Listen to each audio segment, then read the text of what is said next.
অল্প বয়সে হালাল উপায় যদি ধনী হতে চান, ইনশাআল্লাহ তাআলা আমি আজকে হাদিসে বর্ণিত এই ছোট্ট দুটো শব্দ শিক্ষা দিব, সবসময় পড়বেন।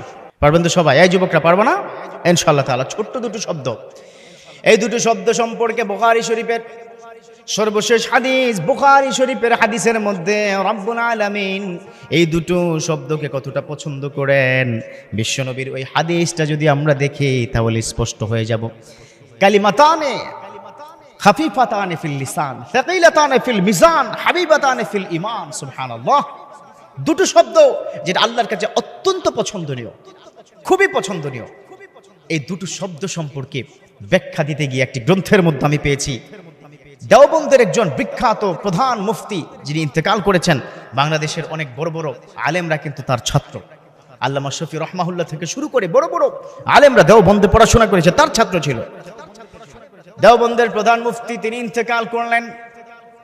ইন্তেকালের কিছুদিন পর তার একজন সবচাইতে প্রিয় একজন ছাত্র স্বপ্ন দেখলো যে সে একটা কিতাব নিয়ে ওই হুজুরের রুমে চলে যায়। আছে না নাই? সমাজে দেখবেন বিভিন্ন স্টুডেন্টরা টিচারের কাছে, এখন থেকে অনেক আগের কথা, যদিও আজকাল সব গিভ অ্যান্ড টেক, পেইং এর যুগ, পেইড এডুকেশন, অর্থাৎ টাকা দিবা শিক্ষা নিবা, তখন এটা ছিল না। তখন কোনো সমস্যা হলে কোনো কিতাব নিয়ে যেতেন, হুজুর একটু দেখিয়ে দেন, হুজুর এখানে বুঝে না একটু বলে দেন। ওই ছাত্র তখন স্বপ্নে দেখলো যে তিনি কিতাবটা নিয়ে হুজুরের কাছে গেলেন, গিয়ে বললেন, ও হুজুর, আমি হাদিসটা বুঝতে পারি নাই, হাদিসের মাকসাদ বুঝি নাই, ও হুজুর যদি দয়া করে আমাকে এটা একটু শিক্ষা দিতেন। তখন ওই দেওবন্দের হুজুর তাকে বলতেছে, ও আমার ছাত্র, আমি ইন্তেকাল করেছি, তুমি কি ভুলে গেছো? দুনিয়ার জীবনেও বহুবার আমার রুমে এসে বারবার তুমি হাদিসের দর্শ নিয়েছো, হাজার হাজার প্রশ্ন করেছো, আমি এখন মারা গেছি, এখনো আমারে ছাড়ো নাই। দুনিয়া তো কতবার আমার কাছে আসছো, খালি প্রশ্ন করতা, এখন যে ইন্তেকাল করছে এখনো ছাড়ো না, তুমি কি ভুলে গেছো যে আমি মারা গেছি? ছাত্র তখন হুজুরের কাছে ক্ষমা চাইলেন, ও হুজুর আমি ভুলে গেছি, আপনি কেমন আছেন? কবরের মধ্যে ফেরেশতারা আপনার সাথে কেমন আচরণ করতেছে, হুজুর কেমন আছেন আপনি?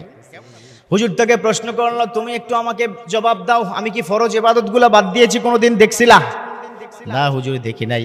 সুন্নত বাদ দিয়েছি কিনা, কোনো নফল বাদ দিয়েছি কিনা? না হুজুর এমনটা তো দেখি নাই।